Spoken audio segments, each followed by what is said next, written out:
So in today's video, we're taking a look at Glaives because in the most recent update, Bungie actually gave Glaives a 20% melee damage increase, which is awesome because you're mainly going to be using a Glaives melee.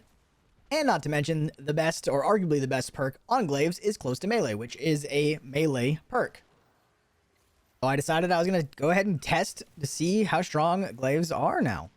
So right off the bat, got on my Warlock so I could use Song of Flame for free Radiant buff.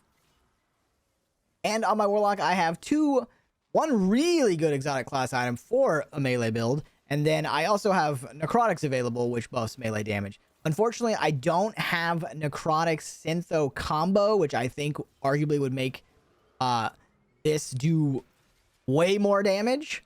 But I do have an Inmost Light Synthos class item, and I do have one with Necrotics. The other perk is Star Eaters, which doesn't affect this test specifically.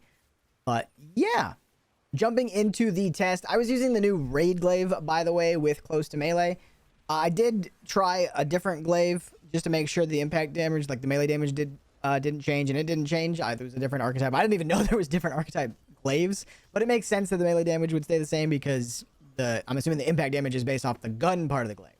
But yeah, so anyways, this very first test is just melee damage. No close to melee, no debuffs, nothing, just my super to keep me alive, because if I don't pop Song of Flame, I'm not going to be able to survive him snobbing me and stuff. So yeah, this is basically just a glaive melee damage with Radiant, and that's it. So with purely just melee damage, I was able to do 992,000 damage, so basically 1,000,000 damage is just melee, which is kind of hilarious. After this next test, I added close to melee, tractor cannon, and I was using my necrotic exotic class item, again with Radiant from Song of Flame, so I could stay alive. Like I said before, unfortunately, I only have necrotic on this class item. I don't have Synthos, which I do think would be the go-to for this build.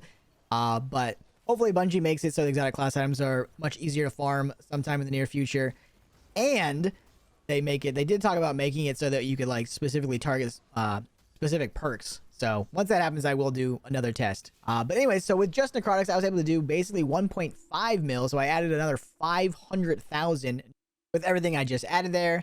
And then finally, for the final test, I used my Inmost Synthos exotic class item. And this is a pain in the ass to set up. This took a lot of runs to try to perfect it. And this was as good as I could get because I had to keep proccing Synthos because he moves a lot and he moves away from the ads. And then obviously the ads die. So yeah, this is not a realistic one. This is just basically like the most optimized I could get it. And like I said, I will retest this when I can get Synthos and Necrotics, and it'll be just as much of a pain in the ass to retest this, to constantly keep Synthos procced. But it was worth it because in the end, I was able to do almost 2 million damage with just a melee. So this is very fun. It's definitely back with 3 people doing this. I do think that you could annihilate some bosses, some dungeon bosses with 6 people, some raid bosses. Way back in the day when Glaives were relatively new, we did do melee only versus Rolk, and it was hilarious with Glaives. And then we also close to melee when it first came out, and sent some of the dungeon bosses as well, one phases. So yeah, Glaives to me in a really good place now. This is rad. So you should definitely get out there and mess around with some Glaives. If there's any other builds that I don't know about to increase damage on melee, let me know, and I can definitely give it a try. But yeah, that's it for the video. Hopefully you guys enjoyed, and I will see you guys later. Peace.